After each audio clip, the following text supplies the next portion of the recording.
I'm currently making Yuna from Final Fantasy X, and here's how I made her Obi. I bought these printed fabrics from Dangerous Ladies all the way over in Canada, and wow, they are just so beautiful. Firstly, I have to cut out all the prints. Lucky for me, Dangerous Ladies have printed in the shapes of the pattern, and I don't have to worry about patterning the bow myself. I just cut it out and sew it together. I started with a rotary blade, but noticed I was going way too slow and it really hurt my hand, so I ended up swapping over to my trusty scissors. After it's all cut out, I then traced the pattern onto the interfacing, then applied it with my iron on a medium heat setting.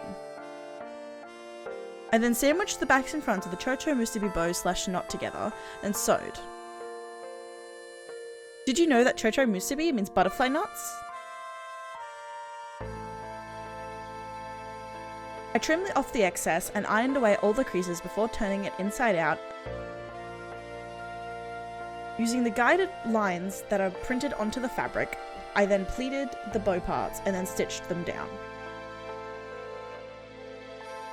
I then moved to the knot and cut out the backing fabric for it before applying the interfacing to the patterned front. I then sandwiched, pinned, and sewed it together. After that, I turned it inside out again and ironed it down before gluing on the bow and closing the knot.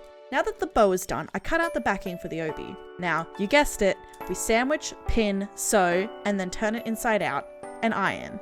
To make it easier for the bow to come on and off the obi, I chose to use snaps, so I have to sew 4 snaps to the front and 4 snaps to the back, which is a lot of hand sewing. Time to glue down the rope trimming to the sash. After that, I installed a zipper to the back of the obi. I originally was going to use snaps, but it just wouldn't stay closed, so I changed it to a zip, but this means it's a lot looser, which I'm a little unhappy about.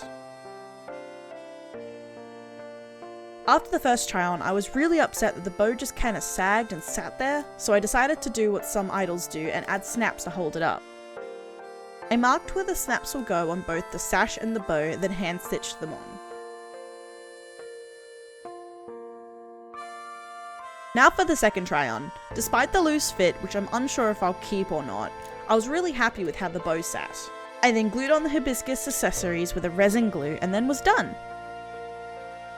I may come back and tighten it to fix the fit, but for now I am happy with it. Past Casper, it is me, future Casper. Greasy and tired.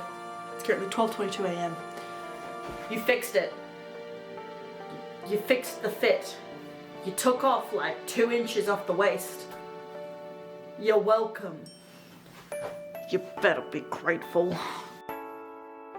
And that is how I made my Final Fantasy X Yuna Obi. Isn't it so cute? I'm so happy with how this project turned out.